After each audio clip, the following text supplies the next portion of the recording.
Alhamdulillah Rabbil Alamin. Wassalatu wassalamu ala asyrafil anbiya wal mursalin wa ala alihi wa sahbihi. Subhanaka la ilma lana illa ma 'allamtana innaka antal alimul hakim. Rabbi shrah li sadri yassir li amri wahlul 'uqdatam min lisani yafqahu. Fa inna asdaqal hadits kitabullah wa khairul hadi Muhammadin sallallahu alaihi wasallam wa syarrul umuri muhdatsatuha wa kullu muhdatsatin bid'ah wa kullu bid'atin dalalah wa kullu dhalalatin finnar.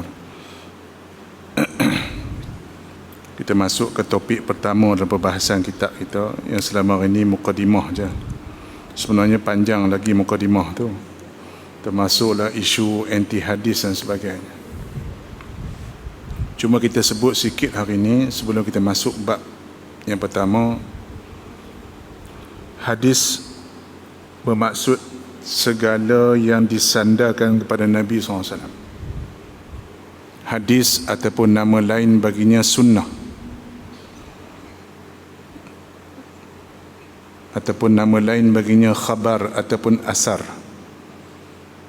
merujuk kepada segala yang disandarkan kepada Nabi SAW dari segi perbuatan, ungkapan ataupun ketetapan. Maka disebabkan pengriwayatan hadis ini bergantung kepada kekuatan manusia, keabsahan, kekuatan pemikiran, akal dan penulisan.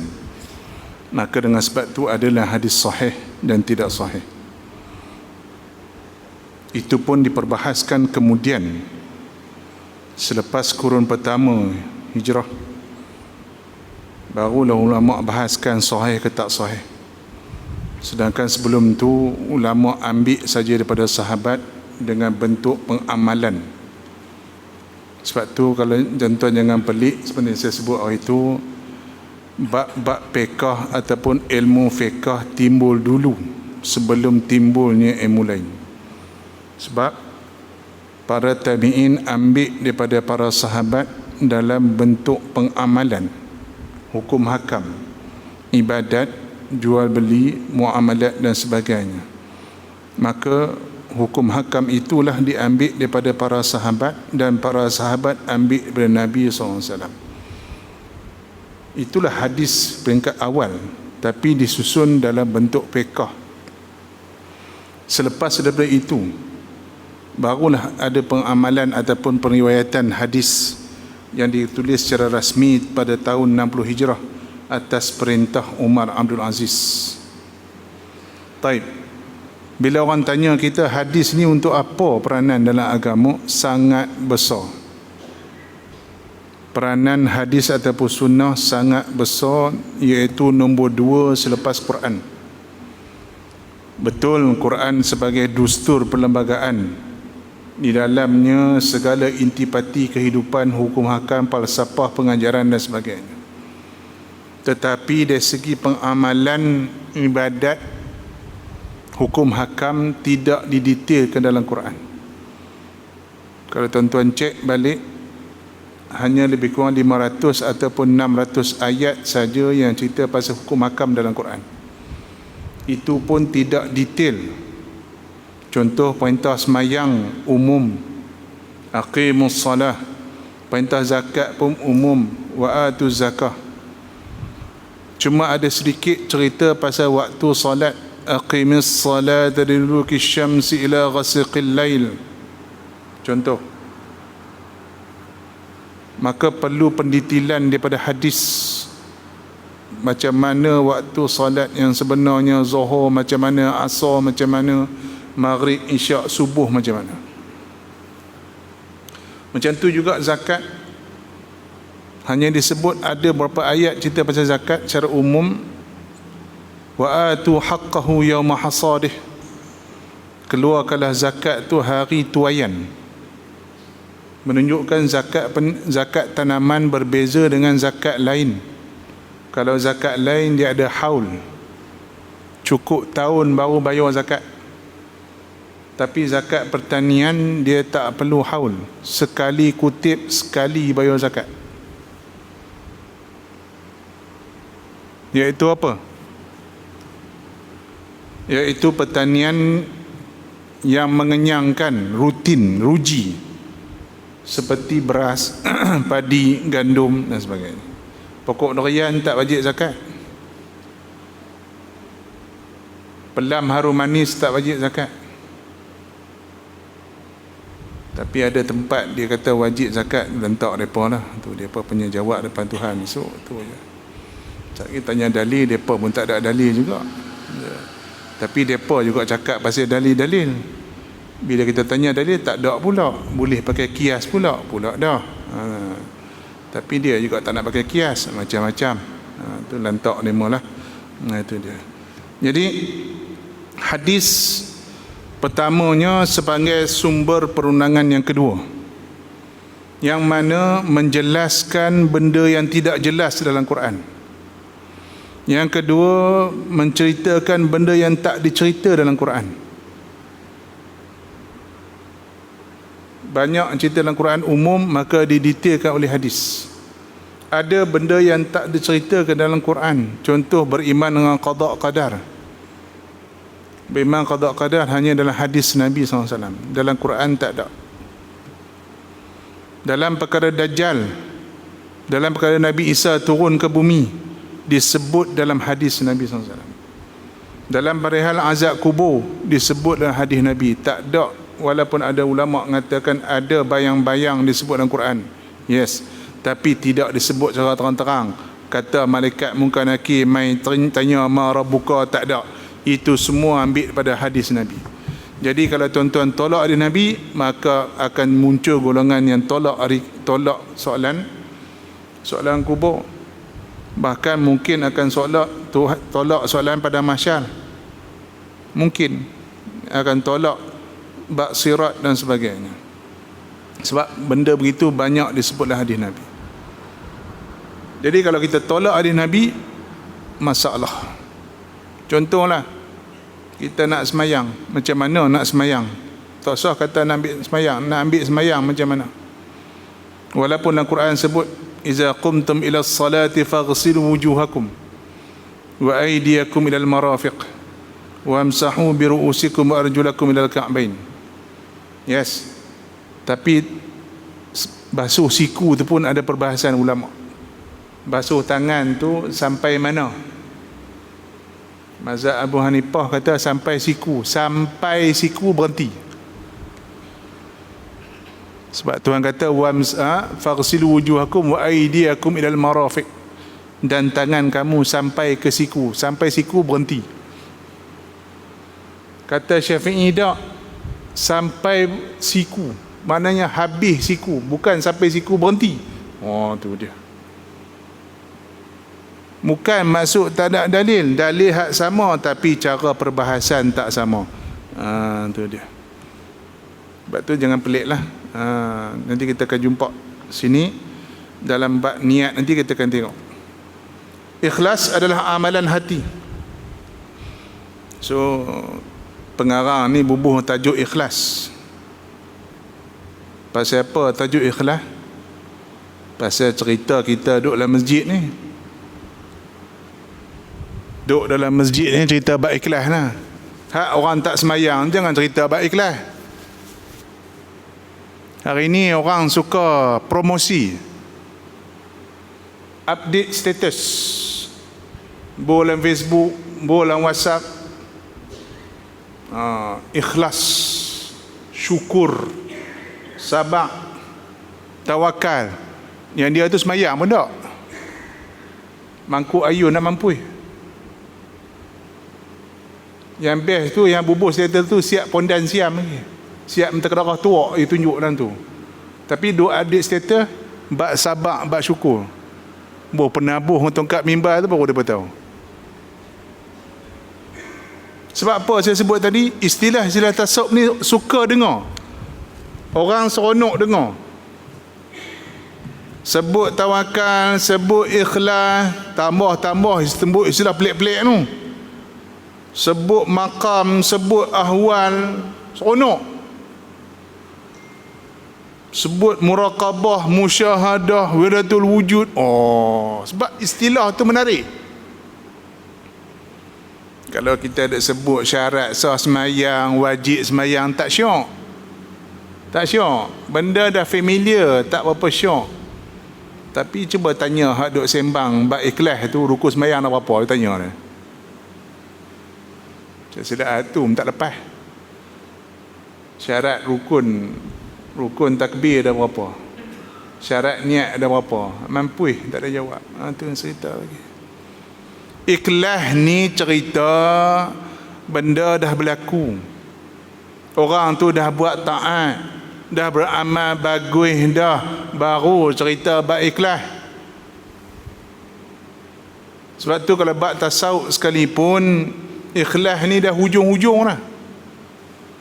Tuan-tuan buka lagi kitab tasawuf sekalipun, mula-mula cerita sekali bab mazmumah, sifat-sifat yang dicela, buruk mencika, banyak belabun, marah, dengki, semua. Lepas tu baru cerita mahmudah, sifat yang bagus-bagus. Mahmudah pun cerita taubat dulu. Ikhlas dah ke berapa? Yang kelima, keenam dah baru cerita. Jadi ikhlas ni kena cerita dah kemudian dah. Apa? Amal dulu baru main ikhlas. Jangan jadi macam setengah puak. Kita kalau tak ikhlas tak payah semayang. Ada Mangkuk Ayun 2-3 ekor dalam YouTube. Lah ni orang tak mau mengaji, nak masuk pondok, tak mau sekolah harap, tak mau nak pergi duduk ke petani 7-8 tahun lagi pakai tak pergi lah. Nak pergi duduk Mesir macam aku 6 tahun, siapa nak pergi mengaji bang, duduk apa kitab, siapa pun tak mau. Susah.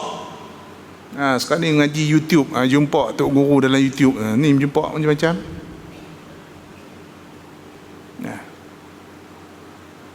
Dia kata buat apa nak semayang kalau tak ikhlas? Pula dah.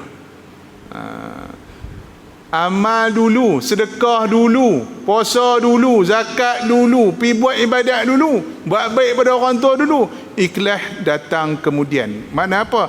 Iringkan amal kita tu dengan ikhlas.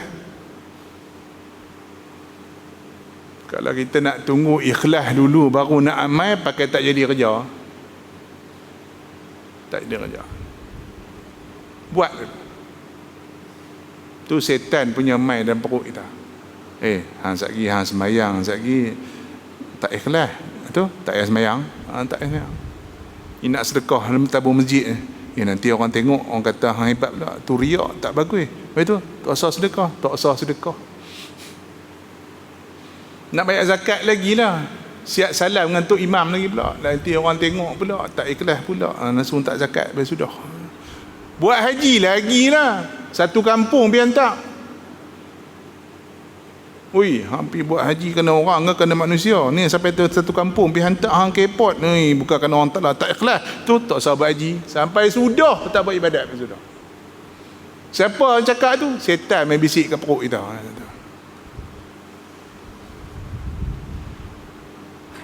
Itu macam mana ustaz? Buat.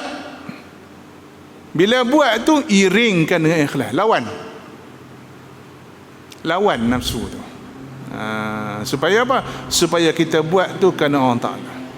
Baik, dari segi bahasa, ikhlas ni apa? Sebelum kita masuk hadis tu. Dalam Quran ada sebut tu. Bila berlaku dialog antara iblis dengan Allah Ta'ala.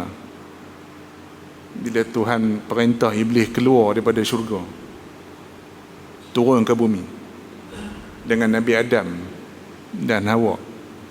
Apa iblis janji dengan Allah Ta'ala? La ughwiyannahum ajma'in. Aku akan sesatkan semua anak Adam. Aku akan cuba. Janji iblis. Dia janji dengan Tuhan. Sebut Allah Ta'ala dalam Quran.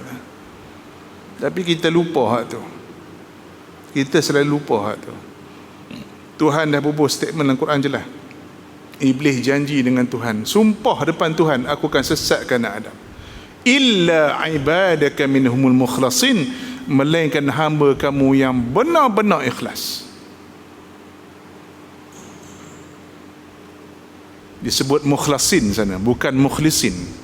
Kalau ikut wazan Isim fa'il sepatutnya mukhlisin, tapi dalam riwayat tersebut mukhlasin. Menunjukkan apa? Betul-betul ikhlas, pure, bukan buat-buat, bukan pura-pura ikhlas. Kita ni pura-pura ikhlas.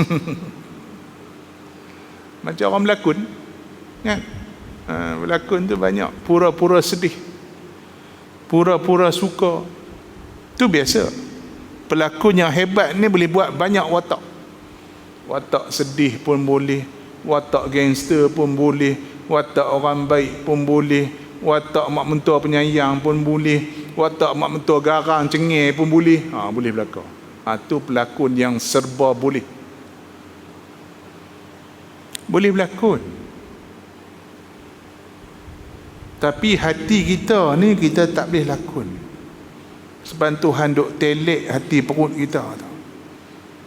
Baik, soalan saya sebenarnya, kenapa Iblis kata orang yang betul-betul ikhlas, Iblis tak boleh kacau?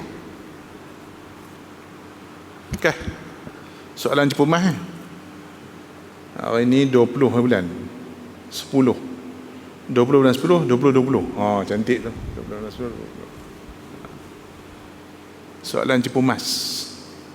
Kenapa Iblis kata hamba-hamba Allah Ta'ala, anak cucu Tok Adam ni yang betul-betul ikhlas dalam amalannya, Iblis tak boleh kacau, tak boleh sesatkan? Siapa boleh jawab? Macam tu Ustaz no? Macam tu mengaji. Kau takat mengaji baca je, hafal je, tu tak nama mengaji.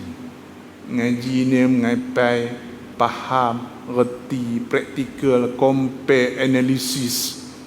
Macam tu. Agak kenapa Iblis letak orang ikhlas ni dia tak boleh kacau?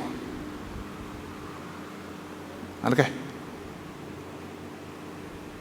Sebab Iblis mengganggu manusia dengan urusan dunia. Iblis ganggu manusia dengan urusan dunia, nafsu. Perempuan, harta, pangkat, kesenangan, nikmat, macam-macam. So Iblis main ikut tu. Tapi satu orang yang mengikhlaskan amalannya kerana Allah, maknanya dia dah buang dunia dalam hati dia. Dia dah buang.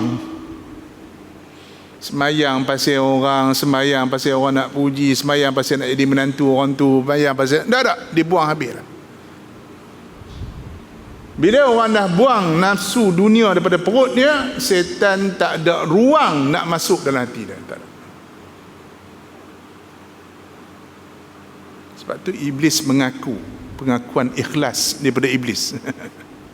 La ughwiyannahum ajma'ina illa ibadaka minhumul mukhlasin. Aku akan sesatkan seluruh anak Adam kecuali hamba-hamba kamu yang benar-benar ikhlas. Pure ikhlas. Baik, ikhlas ni mai pada apa bahasa? Asal pada akhlasa yukhlisu, ikhlasan, wazan af'ala yuf'ilu if'alan. Sebab tu isim fa'il dia mukhlis. Mukhlis. Mukhlisina lahuddin. Mukhlisina lahuddin. Orang-orang yang ikhlas kerana agama. Baik, akhlasa tu maksudnya menulinkan. Ni, tuan-tuan pernah masuk makmal tak? Tak pernah masuk, teruk no. Kalau kita belajar dalam sains istilah air tulin, pernah dengar air tulin? Tak pernah dengar juga, teruk no. Apa RX7 tu kereta apa RX tahu, aku tak tahu ni istilah-istilah dia orang ni. Tu istilah orang produk. Kalau belajar sains dulu dipanggil air tulin. Apa maksud air tulin? Betul-betul air. Tidak ada benda lain. Pure. Garam tak ada, gula tak ada, kopi lagi tak ada. Bahan-bahan lain kot lah, ada logam-logam tersesat masuk, tak ada. Solid air, maka dipanggil air tulen. Maka dalam bahasa Arab panggil ma'un khalis. Khalis tu maksudnya tulen, pure, tak ada benda lain dalam tu. Jadi secara bahasanya kita boleh faham dah ikhlas. Apa dia? Dia buat ibadat semata-mata kerana Allah, lain tak ada. Sebab tu kalau orang tanya kita, mu sembahyang pasal apa? Sebab Allah Ta'ala suruh. Tu je. Sebab aku ni Muslim. Apa maksud Muslim? Aslama yuslimu islaman fa muslim. Sama macam wazan tadi. Akhlasa yukhlisu ikhlasan mukhlis. Wazan dia sama. Aslama maksudnya apa? Istaslama, serah diri. Seorang Muslim maknanya dia serah diri pada Allah Ta'ala. Apa maksud serah? Apa je Tuhan suruh, yes, aku buat. Apa je Tuhan larang, ya, aku tinggal. Dia tak ada argue, dia tak ada soal banyak. Sebab kita tu hamba, kita tak ada hak nak soal. Hari ni pok-pok mangkuk ayun liberal ni, dia siap pergi tanya orang Ta'ala tak? Dia tak tanya orang Ta'ala, dia tanya ulama. Pasal apa babi haram? Pasal apa bewok tak boleh makan? Pasal apa kena semayang? Pasal apa kena tutup aurat? Pasal apa kena pasal. Masa dengan orang lain susah, main dengan aku senang. Tak ada mujuk, tak ada main tanya macam tu. Kalau tanya main masa duduk jauh susah main. Pang pun sudah. Tu dia. Pasal tu ya.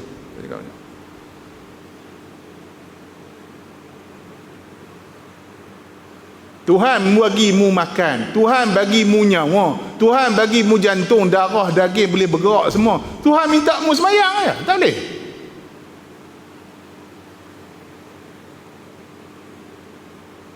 Kita pergi kerja pejabat, bos bagi gaji, mai kerja buat kerja.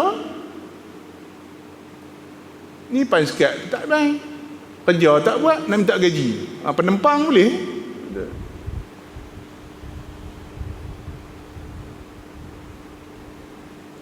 Ni pokok ni. Kalau ada lagi pokok yang pergi tanya soalan macam tu, mana dia dah keluar pada Islam dah. Mana dia mempertikaikan benda yang tak patut tanya. Pasal apa nak kena semayang, pasal apa nak kena puasa, pasal apa babi haram. Mana dia mempertikaikan syariat, mempertikaikan Quran. Bila pertikaikan Quran, keluar pada agama. Itu mudah. Sebab yang perintah semayang puasa tu orang Ta'ala direct daripada Quran, nas yang qat'iyud dilalah. Tak ada, semua orang tahu, orang bodoh pun tahu semayang wajib. Semayang 5 waktu tu wajib, semua orang tahu. Puasa Ramadan wajib, semua orang tahu. Tutup aurat wajib, semua orang tahu. Tak mengaji pun orang tahu. Bukan perlu mengaji tinggi-tinggi tak. So kalau ada golongan yang menafi ataupun ingkari ataupun main-main benda macam tu, keluar daripada lingkungan Islam. Na'udzubillah. Tapi hari ni orang tak risau bang. Orang tak risau akidah dia rosak. Orang tak risau amalan dia rosak. Orang tak risau. Janji boleh menterkedarah, boleh dapat duit. Tu ya. Boleh menggah. Yang makcik-makcik pun badan macam guni beras pun nak buat TikTok juga.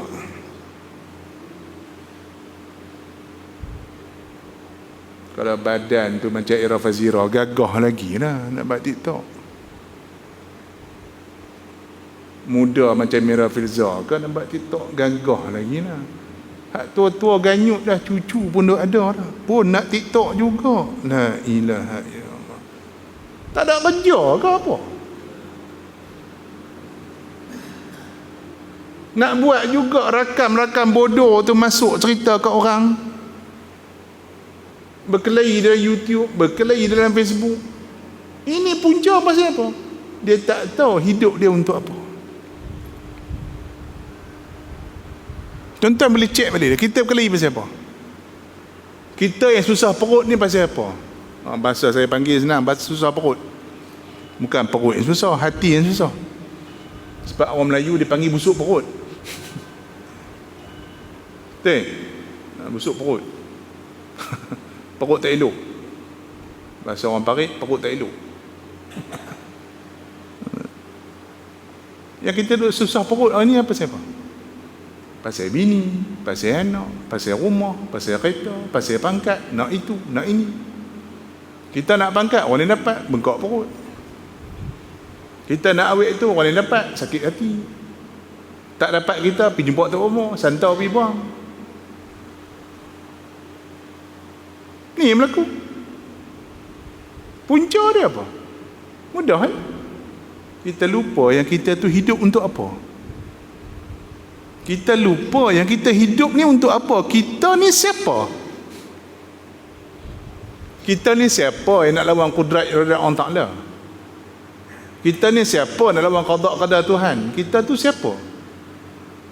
Ini soalan kita. Sebelum nak cerita bab ikhlas, banyak benda kena cerita. Baik. Mana hadis dah? Cukup popular. Oi, awal. Wa an Amirul Mukminin, daripada Amir Mukminin Abi Hafs, bapa singa. Digelarkan Umar tu bapa singa. Pasal apa? Garang, cengeng nak mampus. Cengeng sungguh. Masa sebelum masuk Islam, jangan sebut nama Muhammad.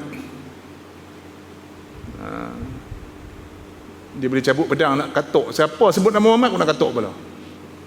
Punya marah kat Nabi. Bila masuk Islam pula, sayang pula kat Nabi. Bila tersebar Rasulullah wafat, dengar di rumah orang kata Nabi wafat, dia cabut pedang. Siapa kata Nabi meninggal? Angkat tangan. Siapa berani bang? Siapa berani cakap? Siapa kata Muhammad meninggal nak kat tekuk? Dia punya marah, punya sayangnya kat Rasulullah, dia tak boleh terima Nabi wafat. Cengai semua. Tu sifat Umar. Apa kata Rasulullah? Kalau Umar memilih satu jalan, syaitan akan pilih jalan lain. Tu dia. Nak cerita punya hebatnya Umar ni, tak usah kata syaitan masuk dalam perut dia. Dia lalu kot tu, syaitan tak lalu kot tu dah, syaitan melalui jalan lain. Sebab tu ulama mengambil hujah tu, kalau ada pandangan daripada Umar, maka pandangan itu Nabi akan redha dan restui. Termasuk dalam bab tarawih, kita ambil pandangan Sayyidina Umar. Dalam bab talak 3, kita ambil pada pandangan Sayyidina Umar. Baik, tak ada masalah. Apa ceritanya? Sami'tu Rasulullah SAW. Tuan-tuan, Sayyidina Umar ni bukan Sayyidina Umar saja. Sahabat-sahabat besar macam Abu Bakar, Umar, Osman, Ali tak banyak riwayatkan hadis. Tak banyak.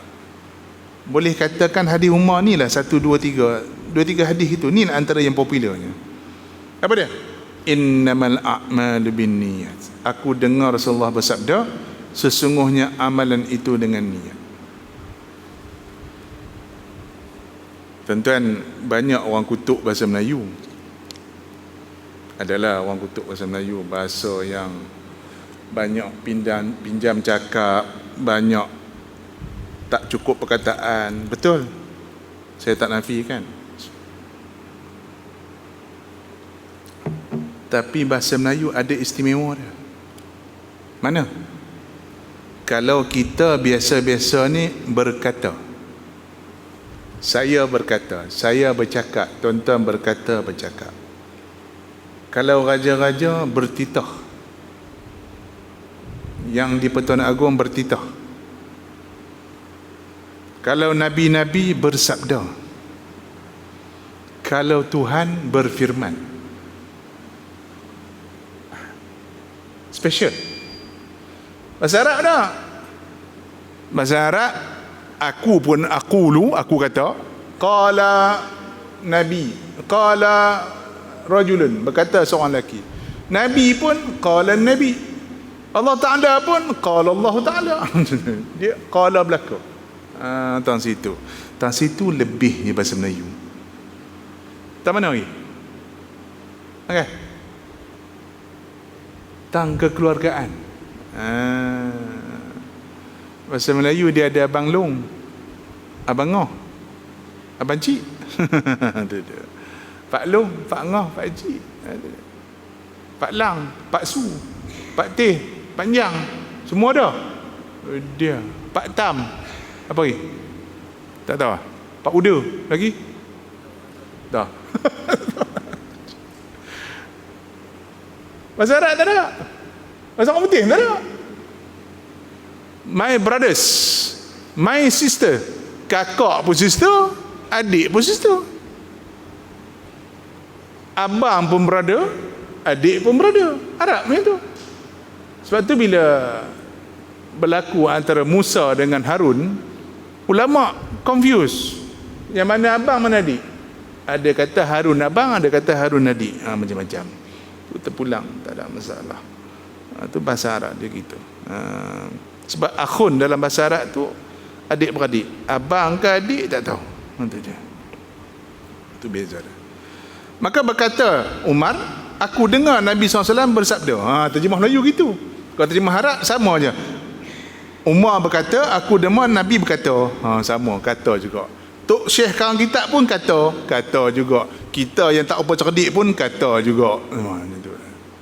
Itu dari segi bahasa Arab. Innamal a'malu binniyat. Hadis ni cukup popular, tapi hadisnya gharib. Gharib maksudnya riwayatnya, inilah satu-satunya sahabat ni riwayat dia. Daripada tabi'in mungkin ramai, tabi'in mungkin ramai, tapi daripada sahabatnya inilah seorang. Itu dia. Mana? Innamal a'malu binniyat. Sesungguhnya amalan itu dengan niat. Banyak orang salah guna hadis ni. Banyak orang salah guna. Banyak. Tak apa, kita pergi dulu. Innama adatu hasrin. Hasar maknanya limited. Dalam sastra Arab, dalam bahasa Arab, dia ada satu istilah dipanggil limited ataupun hasar. Ayat tu nak bagi kemah, dia bubuh hasar. Maksudnya limit. Macam kita kata la ilaha illallah, hasar, limited. Tak ada yang sembah dengan Allah Ta'ala, limited. Nafi isbat, limited. Hadis Nabi sebut ad-dinu an-nasihah, hanya senya agama itu dengan nasihat. Dia kena terjemah macam tu. Walaupun direct translation dia ad-dinu agama, an-nasihah sihat, tapi ulama terjemah sesungguhnya, hanya senya agama itu nasihat. Pasal apa? Sebab hasar. Pasal apa? Dua-dua ada di dalam. Ad-dinu an-nasihah, dua-dua ada di dalam. Mana dua-dua makrifah. Kalau mubtada dengan khabar itu makrifah, maka itu hasar dalam bahasa Arab. Mana limited. Mana nasihat agama tu mesti nasihat, nasihat mesti dengan agama. Mesti nasihat. Kena nasihat. Kena tegur. Tengok tak betul, kena tegur. Dia buat pula dalam status. Jangan judge orang lain lah kalau diri sendiri pun tak betul. Biasa tak bang? Biasa tak jumpa dalam status tu. Ni hak pondan-pondan ni lah. Hak tadi duduk sembang mak sabar syukur ni, semayang budak, minum terkerah tuak dalam Facebook, dalam WhatsApp. Bila orang tegur ya, jangan judge lah orang kalau diri sendiri pun tak betul. Diri sendiri tu wali je. Tuan-tuan perlu jadi wali dah pun nak nasihat orang macam tu. Macam ni lah. Saya bagi bahasa mudah macam ni lah. Katalah tayar tuan-tuan pancit. Kak tayar kereta pancit. Tayar kereta kak pancit. Orang nak repair tayar kereta kak. Kak pergi tanya dulu lah. Kak tanya ke orang tu, Yub nama apa? Leman. Leman. Yok Leman, nak tanya sikit ni. Sebelum Yok Leman repair kereta saya ni, repair tayar kereta saya ni, saya tanya soalan, apa dia? Tayar kereta Yok okey ke tak? Tayar kereta Yok okey ke tidak? Kenapa? Repair tayar kereta Yok dulu baru repair tayar kereta saya. Macam tu lah. Nak tanya ni? Tuan-tuan jumpa doktor bagi ubat darah tinggi. Macam mana? Tuan-tuan darah tinggi teruk, macam mana teruk? Doktor bagi ubat tinggi. Sebelum tuan-tuan ambil ubat doktor, tuan-tuan tanya doktor minta maaf tanya, mana? Doktor kena tak kecil mana? Doktor kena tak kecil mana darah tinggi? Saya apa kena? Doktor makan ubat dulu, baru bagi saya ubat. Macam tu lah. Tuan-tuan cakap macam tu lah kat doktor. Nah. Sebab apa? Sebab kita rasa kita perlu ke ubat tadi. Sebab kita rasa kita perlu tayar kereta kita di repair tadi. Kita tak peduli orang tu kereta dia okey ke tak okey. Dalam bab dunia, kita rasa benda tu penting dalam hidup kita. Tapi dalam bab agama, untuk mengelak daripada api neraka, kita tak rasa pun benda tu penting dalam hidup kita, bang. Na'udzubillah. Punya buta perut orang hari ni. Nak cakap apa je, bang? Apa bahasa nak cakap elok sikit? Kalau bab dunia ni orang bagi sekupang pun kita syukur. Tuan-tuan ada tambang bas tak cukup 2 rupang. Siapa pernah rasa bang tambang bas tak cukup 5 duit? La ilaha illallah. Pernah rasa? Masa tu daripada Ipoh naik bas turun naik. Sebelum biasanya naik bas express murah RM3. Masa tu Ipoh Teping. Sekali tu terlepas bas Ipoh Teping, tak ada tiket, naik bas turun naik. Sampai ke Kuala jatuh shilling. Entah macam mana tu terjatuh shilling sekepin. Rasanya 5 duit pun tak apa, 5 sennya kata pi cari jatuh bawah tu. Malu nak kutip 5 sen konon-kononnya. Sampai Teping tak cukup 5 sen tambang bas. Baru tahu 5 sen tu bernilai rupanya. Tu dah. Jalan kaki menampak daripada Kemuntin pergi rumah aku. Lenjun lah baju, boleh tahan lah. Baru tahu. Kalau bab dunia kita tahu nilai 5 sen sekupang pun orang bantu kita, terima kasih. Tapi bab akhirat, orang nasihat kita supaya jauh kita pada api neraka. Bukan main-main punya. Hang tu minum arak, mentera tua tak semayang, orang tegur, kita marah pula orang tegur kita. Ni bala sungguh bang penyakit hari ni. Dengan alasan jangan judge orang. Kita bukan judge, kita kata tak usah buat, tinggal pi benda macam tu. Dia sebutlah hadis dah. Orang yang berpakaian macam perempuan dilaknat di Allah Taala. Orang lelaki pakai macam perempuan, perempuan macam lelaki, malaikat sumpah seranah pagi petang siang malam. Minta maaf kau nah. Ada anak teruna kita yang pakai rantai ke, dia pakai gelang ke, hari ni pergi lucut bang. Tuan-tuan lah ada anak teruna yang pakai rantai, mana tahu dia ingat rock. Aku pun rock juga dulu. Sekolah saya tahun 80-an kan. Muda tahun 80-an, zaman rock. Dengar juga lah lagu rock, dengar lah. Orang pasang lagu kita dengar, sudah lah. Oh, nak rock tu sampai pakai rantai bubuh gambar kepala anjing, buat wanjang apa? Buat faedah apa? Bila orang tegur, jangan judge saya nampak macam ni tapi bagus. Kalau dah tak bagus, nak kata bagus macam mana? Kak beli buah pelam tu dah lebam kulit keluar dah. Tuan-tuan nak beli tak? Buah pelam, orang jual pelam tu, luak dah lebam lah. Tuan-tuan nak beli tak? Dia kata memang lempak luak ni tu, dalam jangan tengok. Mana boleh tahu, dah luak pun lebam. Nerian luak dah berlubang. Dalam bagus. Sebab tu Islam ajar kita baiki dua-duanya. Amalan zahir pun kena bagus. Buang benda-benda tak bagus tadi. Ubah anggota 7 anggota kita tadi, jangan buat maksiat. 7 anggota tadi jangan buat maksiat. Kemudian buat benda taat. Kemudian baru cari ikhlas. Ni pok-pok ni semayang tidak, buat maksiat, nasi maksiat ikhlas. Ini jadi Nabi sebut innamal a'malu binniyat. Nabi sebut pada siapa? Pada golongan yang musafir ataupun hijrah dengan Nabi. Maksudnya apa? Orang dah Islam dah, dah semayang dah. Ikut Nabi dah. Ikut hijrah sama Nabi. Tapi dalam hijrah tu ada masalah. Bukan yang tak hijrah ni. Yang tak hijrah tu dah tentu tak orang. Tak orang. Ni Nabi cerita orang yang ikut Rasulullah dah. Semayang dah, nampak zahir Islam dah. Tapi amalan dia ada certain ibadat dia buat bukan kerana manusia. Maka sebab tu Nabi detailkan itu.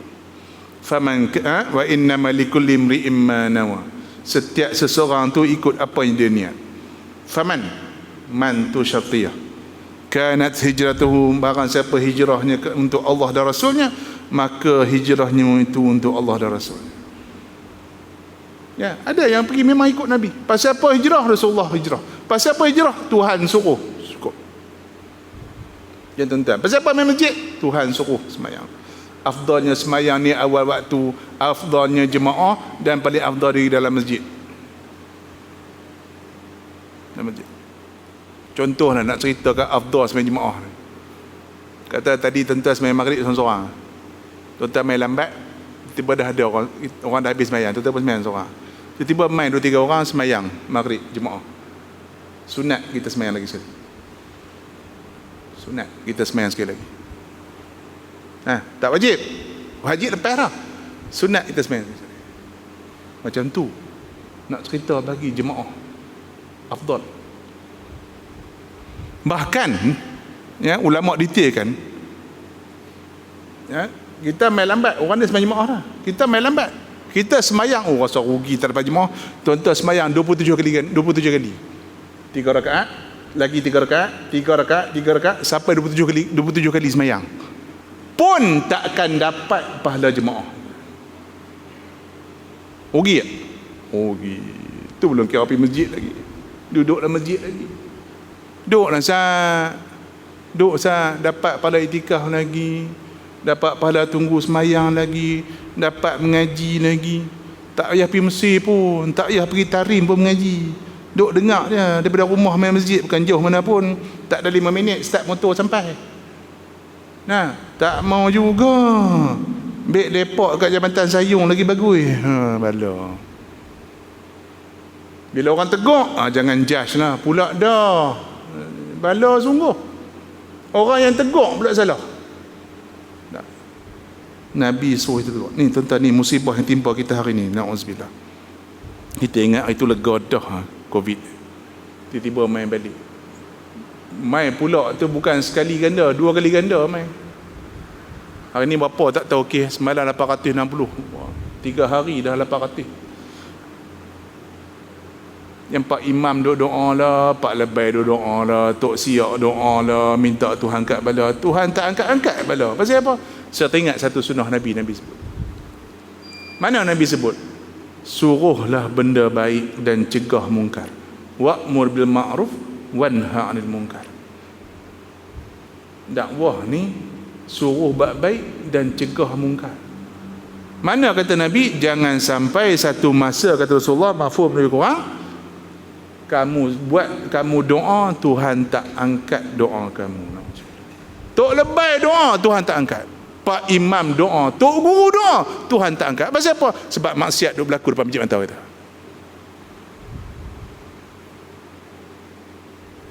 Anak dara kita tudung tak pakai keluar jantan. Anak teruna kita pakai subang rantai tak lekang-lekang. Nak tegur tak boleh. Tegur nanti merajuk lah ustaz. Pula dah.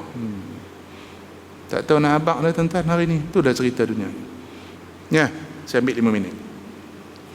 Faman kana hijratuhu di dunya yusibah. Tapi siapa yang hijrah kerana dunia? Sebab apa? Sebab ada orang ikut Nabi tu ada sebab lain. Pasal apa? Dia ada cagar lain. Bahasa Perak cagar. Duk kata lama tak faham cagar renti kan, duk kata lama. Ada cagar lain. Betul lah, ikut Nabi tu satu hal lah. Ada cagar lain. Apa? Bisnes. Sebab apa? Nanti dia boleh bawa produk daripada Mekah ke ataupun kat Madinah situ ada masa tu kira tak ada lah MLM, tak ada lah apa kita panggil franchise ke apa, tapi kita faham lebih kurang macam tu lah, bagi mudah faham.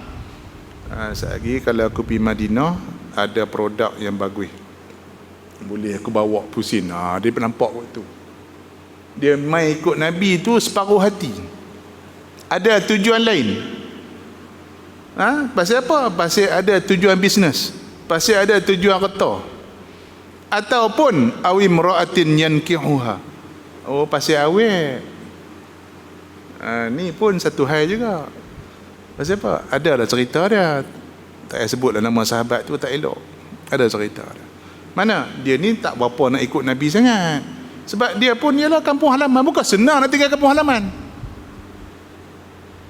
Tuan-tuan ada rumah, ada tanah. Jom. Duduk Johor. Buat apa? Saja ikut dakwah. Bukan senang. Ni kebun ada, pokok nyok ada 100 pokok, getah 5 ekar nak pergi tinggal. Bukan senang. Bukan senang. Anak bini pula duduk sini nak tinggal. Bukan senang. Jadi ada satu perempuan ni, dia memang ikut Nabi. Dia memang daripada awal dah Islam dah. So dia gamak guna psikologi lah kot. Anak ni orang psikologi lah. Dia kata okey, kalau hang nak menikah dengan aku ada syarat. Apa dia? Hang kena ikut Muhammad. Hang kena ikut Nabi. Hijrah sama Nabi ke Madinah. Kalau ikut Nabi ke Madinah, okey, aku terima pinangan hang, boleh menikah dengan aku. Jadi jadi tadi tak apa nak ikut kan? Allah, susahlah nak tinggal tu tinggal ni. Bukan senang. Tuan-tuan, hijrah ni bukan benda kecil. Kita nak tukar daripada mi Cina pergi mi Melayu pun susah. Minta maaf lah. Bukan orang sini tempat lain. Ni ada mi Cina, ni mi Melayu. Ustaz, saya ni, awak ni daripada kecil dah memang mi ni lah, mi lain tak boleh. Dia punya ayat tu kan. Walaupun dah ada apa minuman orang produk orang Melayu buat, saya bukan tak nak produk ni, tapi sebenarnya perut tu dah selesa. Nak ubah tu pun tak boleh. Tak usah kata nak tinggal negeri teruk pergi negeri ni, dah lagi lah. Awi mra'atin yankihu, ataupun perempuan yang nak dinikahinya. Rupanya ada cagar. Ada seorang perempuan yang memang ikut Nabi hijrah. So ada seorang lelaki dia tak apa nak ikut Nabi. Tapi dia letak syarat oleh perempuan ni, hang boleh kahwin dengan aku, tapi syarat hang ikut Rasulullah. Okeylah, bolehlah ikut. Pasal apa? Boleh menikah. Tuan-tuan, Nabi ni kita tahu Jibril boleh cerita kat dia apa yang berlaku. Maka Nabi pun sebut hadis ni. Siapa yang hijrah kerana Allah dan Rasul, memang dia dapat hijrah Allah dan Rasul. Siapa hijrah pasal nak dunia bisnes ke apa, dapat dia bisnes. Dapatlah. Siapa nikah nak hijrah pasal perempuan, maka dia dapatlah apa yang dia niatkan. Lepas tu saya pesan bersudun saya bila masuk mengaji, korang mengaji untuk apa? Kalau hang mengaji pasal nak CJ, dapat CJ. Kalau hang mengaji pasal nak CJ boleh kerja, ya Tuhan bagi kerja. Kalau hang mengaji pasal nak cari ilmu, pasal nak boleh nampak orang kata hang alim, hang dapat macam tu. Orang akan puji hang alim dan sebagainya. Tapi kalau hang mengaji pasal betul-betul nak cari redha Tuhan, aku mengaji pasal aku nak tahu amalan aku sah ataupun tidak, aku nak tahu akidah aku betul ataupun tidak, supaya aku boleh betul diri aku dan orang lain, insya-Allah Tuhan bagi. Awal-awal niat tu kena betul. Banyak hadis lain sebenarnya pasal bab niat ni. Contohnya Nabi sebut niatul mukmin khairun min amali. Niat seorang mukmin lebih baik daripada amalannya. Sebab kadang-kadang niat kita tu bagus. Niat tuan-tuan nak pergi masjid dia bagus lah. Pakai jubah, pakai baju Melayu, Fatihah, pakai songkok. Niat tu betul lah. Betul lah nak semayang maghrib, isyak dengan jemaah semua. Tuk tengah jalan tadi terjumpa mak janda mana pula dah, berlembang pula dah. Langsung tak pergi masjid. Jadi ada. Tu pasal ada ni, pasal ada masalah nafsu tengah jalan. Ada pula motor tengah rosak tengah jalan pula. Dah nak sampai dah masjid, motor rosak pula dah, bancit, jenuh tolak, maghrib terlepas, jemaah terlepas. Tapi dapat juga pahala. Pasal apa kita dah niat dapat? Sebab tu hari ni kita dapat cuba niat benda bagus. Start pada hari ni, cuba niat benda baik. Sebab ada hadis lain Nabi sebut, ada mata Arba'in sebut, man hamma bihasanatin walam ya'malha kutiba lahu ajrun kamil. Barang siapa niat nak buat baik, ada niat nak buat baik tapi tak jadi buat, mungkinlah halangan tadi, motor pancit ke apa semua, dapat pahala. Start malam ni, tengok ada kuliah subuh, ada kuliah subuh esok, oi nak pi bangkit, kena terlajak tidur pun janganlah buat terlajak pula. Buat terlajak tu buat terlajak, dah sedap dah locin jam bunyi haram tak bangkit, tu masalah. Walaupun kita dah kita dah terlajak ataupun tak jadi buat pun sebabkan niat dapat pahala. Tu mulianya niat. Kata Imam Syafi'i, hadis ni 1/3 ilmu, kata Imam Syafi'i. Wah, hebat dia macam tu. Dia tengok satu hadis je dia boleh faham banyak. Kita baca 10 hadis haram tak faham-faham. Tu kita, tu beza kita dengan ulama. Satu. Yang kedua saya nak sebut last. Banyak orang salah guna hadis ni. Mana? Tuan-tuan kena faham maksud niat ni ialah benda yang asalnya harus, maka dia jadi ibadat. Contoh hijrah tadi asalnya perbahasan berjalan asalnya harus. Tapi sebabkan kita ikut Rasulullah, ikut sunnah Nabi, ikut perintah Tuhan, niat ikhlas jadi ibadat. Kita tu bangsa bangkit muka, harus. Tapi ambil wuduk, terus halalang basuh muka, tapi ambil wuduk terus, dapat pahala. Jadi ibadat. Tuan-tuan makan, nampak nasi lemak balun sampai 3 bungkus. Niat apa kak? Tak ada niat apa Ustaz. Sia-sia.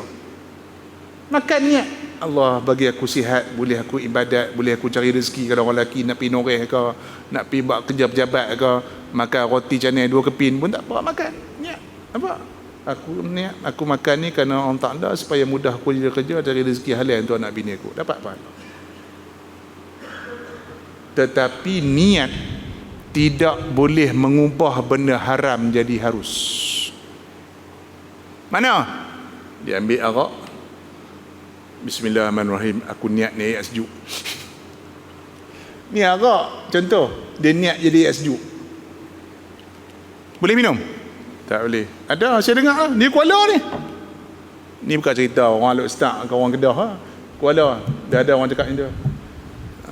Dia start niat dia penting. Walaupun kita minum arak, tapi kita niat air sejuk boleh. Pam pun sedih lagi, baru tahu. Tak ada. Arak tetap arak, nak niat apa? Dah memang benda haram. Benda maksiat tak boleh niat jadi benda harus. Betul juga, benda harus tak boleh niat jadi haram. Ni air sejuk, aku niat minum arak. Mana tu orang lain ni gila macam-macam. Dia niat dia minum arak, jadi arak dah, ni air sejuk, arak apa? Ada orang tanya saya, minta maaf kau no, jangan marah kau no. Ni orang tanya, saya jawab. Dia buat kerja dengan bini dia, minta maaf lah. Balik-balik orang lepas isyak, lama tak selesai malam-malam, selesai. Tengah-tengah selesai tu, muka orang rumah tak berapa nak ni lah. Maklumlah, pengaruh usia. Apa dia fikir? Dia duduk bayang Mira Filza. Lepas tu dia bayang dia buat kerja dengan perempuan lain. Lepas tu mereka tanya, Ustaz macam mana ni? Apa tu? Tadi lah Ustaz, apa dia?